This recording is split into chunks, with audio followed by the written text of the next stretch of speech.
بسم الله الرحمن الرحيم.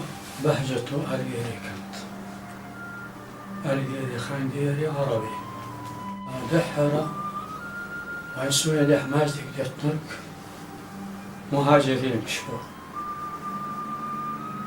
حوالي 40 متر في 30 متر 40 متر 30 متر دق في 45 46 هدم كامل لبناء مسجد جديد. الأساسات بناء الأساسات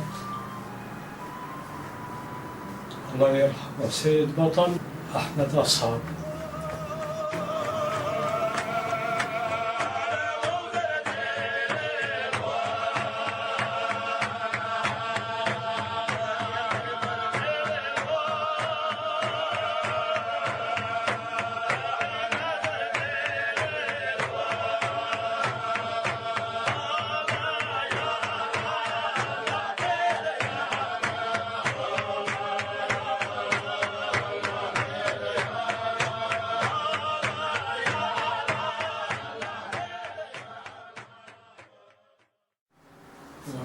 تكملة المسجد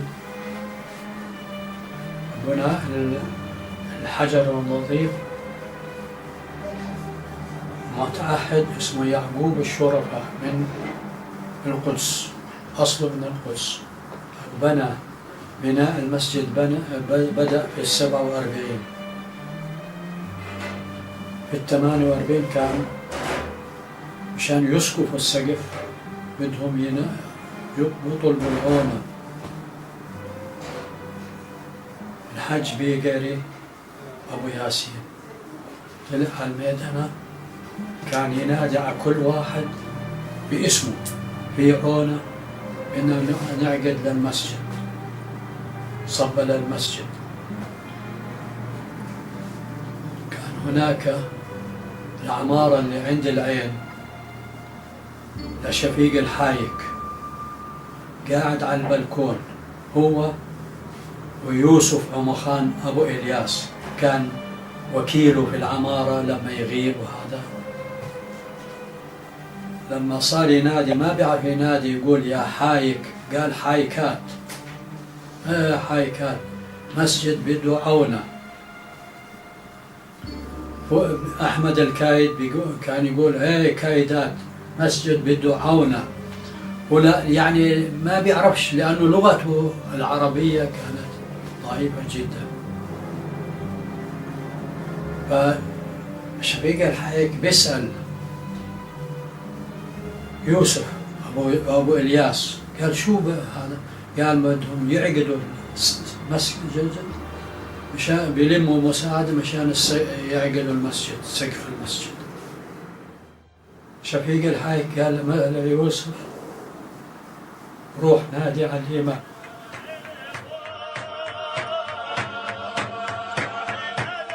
فشفيق الحايك قال لأبو إلياس روح شوف جيب الإمام وجيب المتعهد.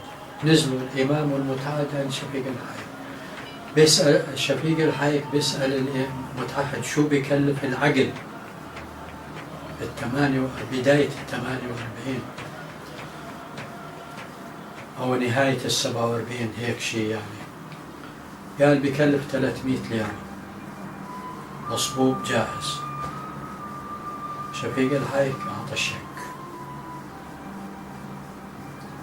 قال هاي الشك بنقص عليك للعقد مصاري تعال علي أنت يا شيخ عبد الحميد اللي لميتوه مشان تكملوا المسجد قصارى وبلاط خلي معك.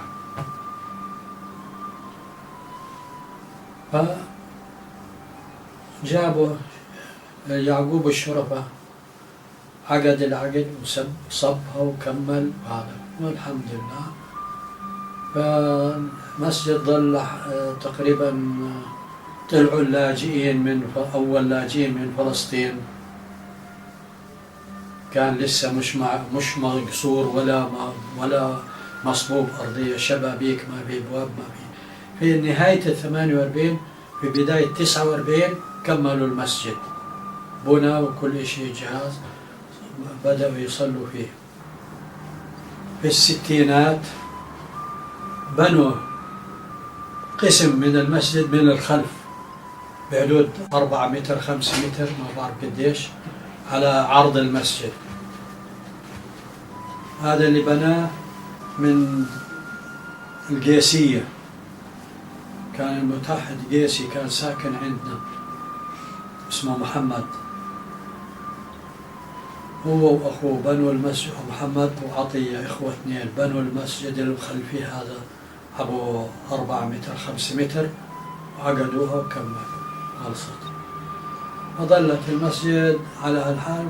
برضه المسجد البلد كبر، المسجد صار ضياق، أجوا بنوا المسجد الأمامي هذا كان الإشراف عليه سعيد بينو، مهندس وكيل وزارة الأشغال العامة.